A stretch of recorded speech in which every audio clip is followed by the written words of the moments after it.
Lesson 3 change of degrees positive adjective যখন কোনো ব্যক্তি বা বস্তুর দোষ গুণ অবস্থা বোঝায় সেটা হচ্ছে পজিটিভ, যেমন হি ইজ এ স্মল বয়, এখানে স্মলটা হচ্ছে পজিটিভ ডিগ্রি।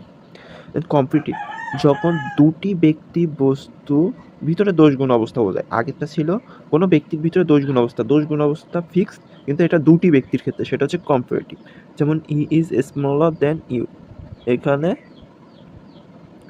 দেন ক্লেভারটা হচ্ছে কম্পিটিটিভ হিসেবে ব্যবহার করেছে। সুপারলেটিভে বলা হয়েছে অ্যাডজেক্টিভ যখন দুইয়ের অধিক বা দুইয়ের বেশি ব্যক্তি বা বস্তুর দোষ গুণ অবস্থা বোঝাবে সেটা হচ্ছে সুপারলেটিভ ডিগ্রি।